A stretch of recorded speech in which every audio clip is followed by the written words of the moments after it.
Hey MVPs, Rico Knows here, doing a UFC results video. Yes, I'm several weeks behind. I'm going to do 2 results videos in one, and I'm only doing this so we have future reference and I can remember what I said about these guys post-fight. Now, full disclosure, I didn't watch all the fights. I didn't have time. I was on vacation and hanging out with my kids. If you remember the fact, I was on vacation in Orlando for a week, buying my oldest daughter her first car, watching my other daughter win a volleyball tournament. Then I drove all the way up, I think it was 12 hours, to Baltimore, just north of Baltimore, watched my other daughter win a basketball tournament, was hanging out with her for the week, and then I took off to Hawaii for 9 days, showed my girl and my dad a really good time, and now I finally got home. So it's been a hectic month of vacation time. In that process, I tried to get you guys content, tried to get you your videos and your picks, and do everything like normal. Obviously, it wasn't as in-depth, and then I didn't get to do the live streams. We'll get back to that this weekend. But there was a pay-per-view card, and you can see it here. I did not buy it. So I didn't watch anything on the pay-per-view side of the house. I will go back and watch them. I will get to it eventually. But let's talk about it. We're going to talk about the whole card in its totality. Once again, not stressing the bets, mainly the analysis and what I thought was going to happen and what actually happened, so we know that for the future bets. But if we pull up this particular fight card, let me pull it up. It is right here. UFC 315. End of the night, pretty bad. Went on a run there on the prelim, but end of the night, really bad. Got some of the props wrong, things like that. But let's go talk about the fights and we'll learn from it. So, Brad Katana versus Bezcat. I told you guys Bezcat hasn't fought much, but he is a knockout artist. He's knocked out a ton of people, and it looks like that's what the hell he does. Now, I told you to take Brad Katana because I knew he was a known commodity. I trusted him, and I thought we were getting pretty good value on him. Now, the odds weren't in our favor, and the results were even worse. Brad Katana lands 1 strike in the whole fight. I didn't see it, but how the hell do you only land 1 punch and get knocked the hell out? That's what kind of night it was going to be. It started terribly for us. So shout out to Bezcat. I won't disrespect you again. I'll go back and watch. I can actually watch it here. And these are the prelims. I can watch them. Next fight, Daniel Santos. I told you I was taking Jiang Young Lee. Didn't really want to. Daniel Santos was coming in, and he wins every single round. 30-27. A ton of control time. Takedown after takedown after takedown. 18 takedown attempts is absurd. And he lands 6 of them. It's still good enough. And he just outworked this Jiang Young Lee dude. Cool story, bro. Shout out to Daniel Santos. Looked impressive. I'll go back and study it, and I'll watch it. But we need to know he's got a relentless motor, and he went out there and shot 18 takedowns, which is insane. Probably the best value of the night. I don't remember what I told you was the best bet on the card. Let me pull it up and find out. Oh, I told you best value was Jose Aldo. That's not cool. But let's go look here. I got some of these wrong as far as are they going the distance or not. Marc-Andre Barriault goes out and wins victory by elbows. I knew he was going to win. It's not just because it was in Canada. It's because Bruno Silva's not real. I don't believe in him as a fighter. There's nothing impressive about him. He hasn't been good for about 6 years, bro. I don't buy that, okay? I'm not with Bruno Silva at all. I'm just not. He's Macklemore to me. When was he ever good? Okay? I'm over here with Marc-Andre Barriault. Next fight, Navajo Sterling. I've told you I don't believe in this guy's knockout ability. Like, they tell me he's a knockout artist. He's at City Kickboxing out of Australia. They tell me he's a professional striker and all this stuff. But when I watch him fight, he lands 124 strikes on you and he doesn't knock you out. We're going the distance. This is the second time in a row now. He's been a huge favorite, and he still doesn't get the finish. I don't like going to judges' scorecards. Even if you win 29-27, even if you win 29-28. Yes, I said that right, 29-27. That's what it was on one scorecard. But even if you do that, I can't get down with you because I don't trust judges. So this young man needs to figure it out and become a killer. I'll go back and watch it, but don't like the odds every time we see Navajo Sterling. At some point, we're going to fade him. Then there's Ian Cutelaba. I'm not the Hulk against Modestas Bukauskas. I watched this fight. I was watching it with some of the MVPs on the Discord server. I wasn't live, but I was commenting during the fight. And I just was not impressed with the way Ian Cutelaba was fighting. He did not impress me at all. I thought he lost every single round, and then I hear the scorecards. Somebody gave him 30-27. Somebody gave him the whole fight. That's wild to me, man. So when you have one judge going 30-27 one way, the other 30-27 the other, like, that's just fraudulent. That's scary. Scary stuff. If you thought he won because he outstruck him the whole time, that's cool. That's cool.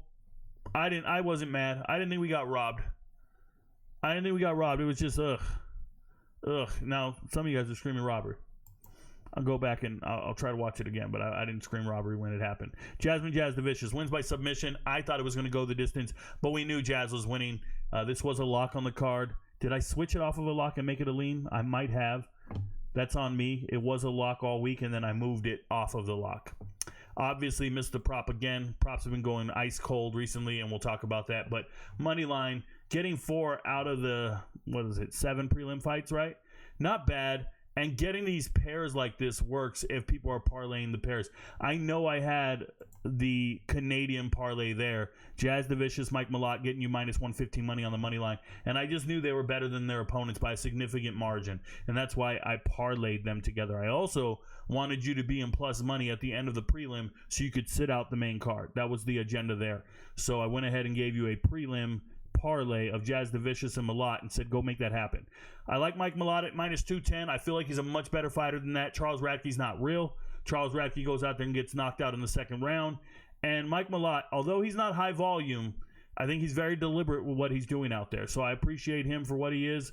I'll go back and study it again, but I'm only going to really study why Charles Radke couldn't impose his will. Why wasn't he effective in any way, shape, or form when we got Mike Malott doing a little bit of everything, right? Throwing some kicks, throwing some strikes, and eventually getting it done. I like this kid. Remember, he was on a tear until he got fraud checked. So you're getting these odds like this. This shouldn't happen. He should have been a minus 400 favorite. So I really like the value on that, and it paid off for us. Next fight, late fill-in, Kyle Prepolek. I told you guys it's not going the distance. Don't even worry about this. It's a minus 1,500. It is what it is. That dude is not a real fighter, and Benoit Saint Denis better go break him. And he did. He got an arm triangle in the second round. Congratulations.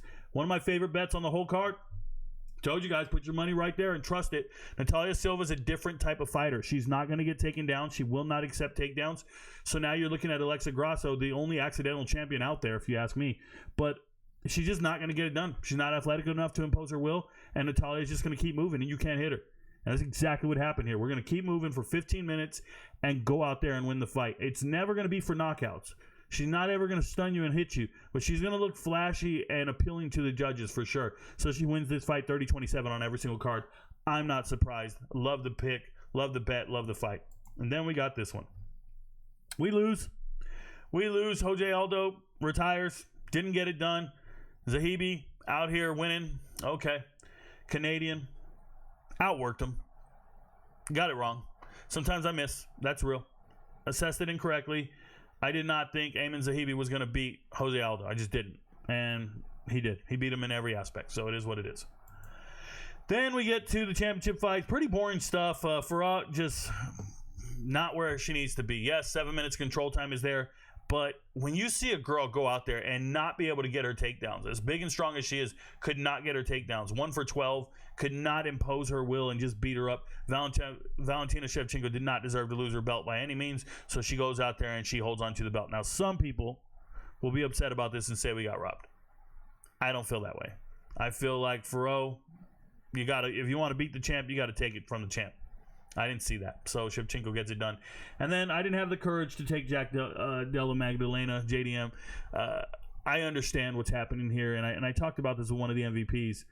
Bilal Muhammad was able to go out there, close the distance with his striking, and beat the hell out of Leon, right? Leon Edwards. So when you do that to a guy, when you go out there and you punk him, and you do it with your striking, and then you're close enough to get your takedowns and ragdoll him for all 5 rounds, you have a different strategy.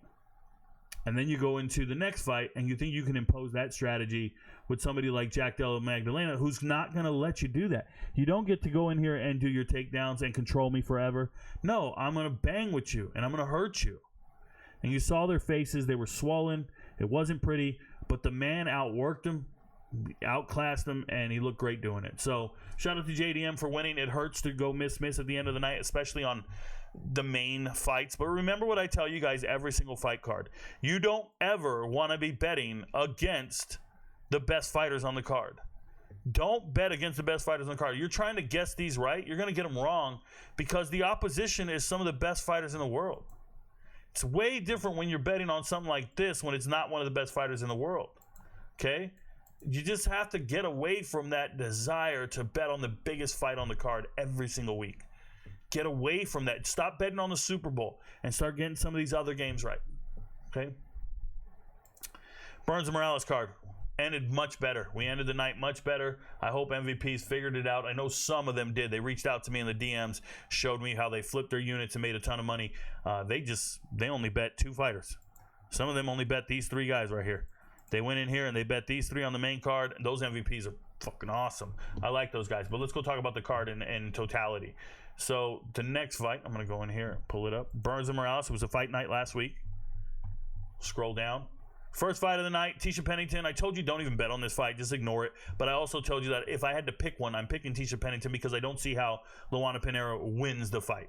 Now, when I watched it, I didn't even think Luana Pinheiro won a round personally, just because I thought they were terrible fighters. Like, even when she was in charge or getting her takedowns and on top, right? Because she did 10 takedown attempts, 5 of them landed. She was even getting in control, and I said, it doesn't matter. Little Tisha was a little firecracker, a little faster than her, speed advantage all the way, but doesn't really fight. You would see this little girl land 3-4 times. I'm in Hawaii watching this fight. I was live streaming it or smart casting it to the TV in the hotel room with my dad watching it on the couch. And we were laughing at Luana Pinheiro because she wanted to throw her combos and land them. But every time she went to throw them, Tisha Pennington was somewhere else. This little ugly looking little girl was somewhere else. So shout out to the speed advantage, eventually outworking her and getting it done. Wasn't that impressed with Tisha Pennington, especially as a minus 360 favorite. You got to go out there and win something. Now, let's talk about one of the most impressive performances I saw all night on the card. Young Sung Park, undefeated Young Sung Park, went out there and straight bullied Carlos Hernandez. First and foremost, they did not look like they were in the same weight class. And they both made weight. They didn't look like they were equivalent in any way, shape, or form. I'm talking about Young Sung Park was a monster. He's great wrestling. Got the cauliflower ears going. I believe him. Great wrestling. Great takedowns. Control the fight. Whatever. But what really happened here is Carlos Hernandez got kicked in the body. And it did not. He never recovered from it. There was a body shot. He never recovered from it. He tried to give a poker face and all this stuff. No, he was hurt. And then he had a lot of quit in him. And this was over in the first round. Not a close fight. Carlos Hernandez is known as being a tough guy who can put up a fight and go out there and work. Nah. Young Sung Park, that dude's something else. He's a complete fighter. I saw no weak points. I'm interested to see who they pair him up with next and what kind of odds we get, because these odds, this dude should have been a minus 500 favorite the way he looked in the cage. That's what he looked like, minus 500. Speaking of minus 500, Denise Gomes goes out and gets it done by knockout. I told you I'm taking Denise Gomes. I thought these are girls. They're not going to hurt each other. Elise Reed got hurt and wanted no part of this. Denise Gomes just went out there and beat the hell out of her. Takedowns. I told you it's going to become a takedown. We're going to get on the cage. There's going to be a clinch, but at some point there's going to be a takedown. And I trust Denise Gomes to be on top for those takedowns because Elise Reed is not very good with her takedown defense. What do you know? 3 for 3 on takedowns with 4 minutes of control time, and you still got beat to hell. Impressive stuff. Shout out to little Denise. Now, don't get me twisted. Don't get it twisted. Denise Gomes not a good fighter. That's just how bad Elise Reed is. Elise Reed is a house mom, or what is that called? A housewife? She's a soccer mom and a housewife who decided to go to the gym in her spare time. That's how I look at her. She's not a real fighter. Not imposing her will, not doing anything. These girls from Brazil, they're fighting for meat, bro. They're fighting for their food. It's something else. They're fighting for meat. Like middle schoolers. Okay, Luana Santos versus Lisboa. Now, I told you Lisboa was winning this fight, but I also said in the video, I said, she's coming off of a long layoff. Haven't seen her fight in a while, so be careful. And that, it comes out so fast, but I need to put a bigger emphasis on fighters who are coming off of long layoffs. They tend to lose. One of them did win on this card, but for the most part, they tend to lose, and we need to just stay away from them completely. Now, shout out to Luana Santos. She went out there and won this thing by key lock, which is absurd. Lisboa did not fight at all. She put up no fight. It's embarrassing. She didn't look like a UFC fighter. I think she needs to be cut. She didn't look like she was ready to fight. It looked like she was there collecting a check. Straight up welfare, the way she was getting her check. She was getting something for nothing. Really pissed me off. Luana Santos looked way better than she should have. And then we got Yadir. Yadir beats up Connor Matthews. Connor Matthews got no chin, got no ability to stay in the fights. You can't trust him. And he goes out there and gets rear naked choked in the first round. Yadir Del Valle. Yadir's the truth, bro. Oh, it's Del Valle. He's a Cuban. I didn't know he had a Cuban flag. Why did I think he was from one of them other countries? That's crazy. Why did I think he was from a communist country? Oh, you know what? Cuba. Oh. Okay, but anyways, Connor Matthews did not put up a fight, was not impressed with him at all. Obviously, only 3 strikes landed. He looked terrible. He looked worse than a plus 350. He really did. And Yadir went out there and handled his business. Shout out to him. Thiago Moises, I told you he's going to piss you off if you bet on him. I also said this is a place to put a full unit. Well, you're going to lose. You're going to lose a whole unit if you bet on him this way. His guy sucks, man. He used to be a world-class grappler. He looks the part and all that. No control time. You're letting Jared Gordon control you? You're letting Jared Gordon beat you up and knock you out? Jared Gordon might as well be 6-0 in his last 6 fights.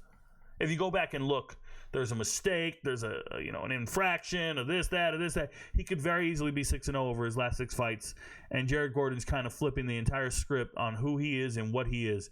Unfortunately for him, he's going to get real opponents moving forward, but Thiago Moises has looked absolutely atrocious for 2 years in a row now. It's been 2 years of just the catastrophic downfall of Thiago. He might as well be Colin Kaepernick, because I don't think he deserves to be in any games ever again. Like, don't put him in the cage. That guy, he looks like he's in shape, and he'll piss you off because he doesn't bring the fight anywhere. Getting knocked out in the first round is embarrassing.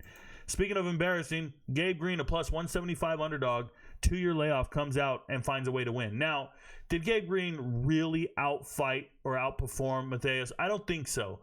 But he did find a way to win. And that's just being a veteran. It's being crafty. You know, as an older soldier, I found ways to beat my soldiers all the time. In workouts, in any type of competition, in a fight. And it was just years of experience they didn't have. I just kind of knew certain things they didn't know. And I could just beat them. That's how it works. Gabe Green went out there and schooled this kid and just beat him just by being a veteran, a grizzled veteran, right? I'm not excited for Gabe Green winning as an underdog because I didn't pick it, but more power to him. Go back and watch the fight and try to pay attention to the weak points of Mateus's game because he definitely has them. Speaking of weak points, I told you Julian Erosa has been winning fights lately with rear naked chokes. With guillotines. And I don't like the way Julian Erosa fights. I don't believe in him. I won't pick him. And I told you go ahead and take Milky again. 2 fights in a row. 2 times. He has been out there, and I say this is the best value you can find. Milky was great value at minus 155. Shout out to Walmart. I love the way he fights. Love the way he moves. Even though he was controlled, and even though he's getting controlled, he's just got more juice to him. And he's got that dog in him, and he's going to find a way to keep working those awkward angles. And I like Milky for it. So shout out to him, putting in the work, getting it done, and eventually finding a way to win. I'll take it every single time. I had 2 locks on the card. Here's my lock on the card. We had Nursultan Ruzaboyev. It's a favor. Thank you. Giving us that minus 260. There's no way he was losing this fight. Yes, he lost the round. Well, according to one judge, he didn't lose a round, but he did.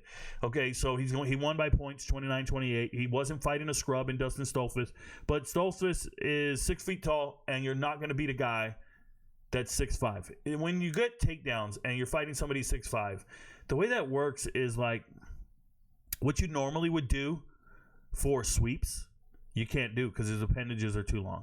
What you normally would do for submissions or certain holds or locks or anything, you can't do because his appendages are too long. There are times he'll have an underhook and you don't realize it because his arms are so long. And his underhook, when you have a tall fighter, that underhook goes all the way under your armpit to like your upper clavicle bone. Like it comes way up. And then it's harder to pummel and get rid of that underhook. Just a lot of the nuances of fighting somebody much taller than you. If you're not a real fighter, you won't understand what I'm talking about. It's okay. The point is that's why you guys pay me. That's why I have this job. I sit around and I tell you, this is a lock. There's no way around it. This is a lock. Put your money where your mouth is. Best bet on the card. And I told you, go put a full 320 on this because it was 320 when I made the video. They say it was 260 pre-fight. If you saw these odds at 260 before the fight, you got to go put a full 260 on this and win $100. Go put a full 2,600 and win 1,000. Like that's how much I believe in Nursultan Ruzaboyev. It's a lock, and I wasn't wrong. Then we got Marion Santos, another great value because he lost his fight before this, right? So he lost his last fight. So now he's fighting Sadiq Youssef. I call him Youssef here, and everybody starts trying to convince you, oh, Youssef's got a puncher's chance. He's got a knock. Everybody's got a knockout, and everybody's got a puncher's chance. I didn't believe it though. Marion Santos is not a great fighter, but he's better than Youssef, and he understands how to move and keep scoring his points. He's never going to throw anything to knock you out. It's just to kind of control and control the distance and the levels and the angles, and he's just going to keep moving away from that power hand. He circles well when he's defending. He's just a fancy kind of fighter in that regard. He does not want to make it ugly. He doesn't want to get in the deep end. Well, guess what? Sadek Youssef will never complete his strikes. He's afraid to fight in a phone booth. You guys understand? There's projectile range. When you're this far away from an opponent, nothing can land. And from here, you can shoot one another, projectile range. Then there's striking range, when you're in range close enough to land things. And then there's grappling range. You're in a phone booth. Sadek Youssef pretends he wants to be in striking range, but he doesn't have enough courage to land anything. So while he's throwing his strikes and doing his combos, it's almost like shadow boxing. He has no desire to land anything. He's afraid to pivot and land his strikes. He doesn't want what's coming back at him. So when you know a guy will not connect and land, you got to pick the other guy. Marion Santos will stay there in that striking range, and he's comfortable. People who are comfortable in striking range, they got real balls. Let me tell you what it is, okay? When you get comfortable in striking range, you do a couple things well. You roll your shoulders well. You got great head movement. You got a chin. Maybe you're Mexican like me, right? You can just go out there and you can handle what's coming back at you, and you can bang. When you find out your opponent doesn't have the courage to be in dirty boxing range, to be in striking range, you can go out there and put the work on that guy because you know he's uncomfortable. And I feel like Sadek Youssef will never be comfortable in that pocket. That's why he misses all his strikes. That's why he's not really committed to throwing his significant strikes. That's how I feel about it. So that's my assessment when I watch him on tape. Marion Santos, still just a point fighter, and I don't like that. I tell you, it's that George St. Pierre type of style where you're not out there to win or impose your will. You're just out there to try to win scorecards. And going to scorecards is a dangerous premise. It really is. You never know. You thought he won 30-27, 30-27, then a judge gave the other guy a round. Careful. They'll give him 2 rounds and you won't know what the hell hit you. But shout out to Santos. And we got those 3 right, and that was probably the pinnacle of the night. And then we end with the money line correct. But unfortunately, I told you guys, if you wanted to get more refined here, go put it on Morales by points. And I know some MVPs did, and he did not win by points. He actually wins by knockout. And that's because Gilbert Burns and Herbert Burns are straight kittens, bro. Pussy cats. Weak as fuck. Like, I can't stand Gilbert Burns and his brother Herbert. They quit. They got nothing in them. And this is a guy that landed 5 strikes. 5 strikes in a main event. By the way, when predicting main events this year, I believe I'm 15-3 or 15-4 on the year so far. We can double check, but that's where I'm at, I think. And I give those away for free every single week. So I just wanted to talk to you guys about the results. Yes, we have another fight card coming up this week. It is Erin Blanchfield and Macy Barber in the main event. Man, I love both these women. There's going to be a whole lot of bass in the cage and all that other stuff. There's some other interesting fights there, and I'm trying to figure out where I want to tell you to put your money and who to believe in. But as I look at it, this fight card sucks. But we'll get you guys your content when you need it. We'll get back to it, and we'll be live streaming this one for sure. It should be on ESPN Plus, if I remember correctly. There you go. Yeah, ESPN Plus for the prelims, main card ESPN Plus and ESPN. So it'll be on the Discord server. Come join us. You get on the stage, enjoy the show for what it is. Remember, be an MVP. Be an MVP. Be an MVP. It'll change your life. Working on futures videos right now. Working on the talent chart for the MVPs. We're getting after it. That's what I'm doing every single night. Hopefully within the next week or 2, we'll start the futures bet videos. I've been doing a lot of research, and I'm ready for you guys. All right, guys. Stay blessed. Hope you like the results show. Your friends don't know, but Rico knows. Peace, y'all.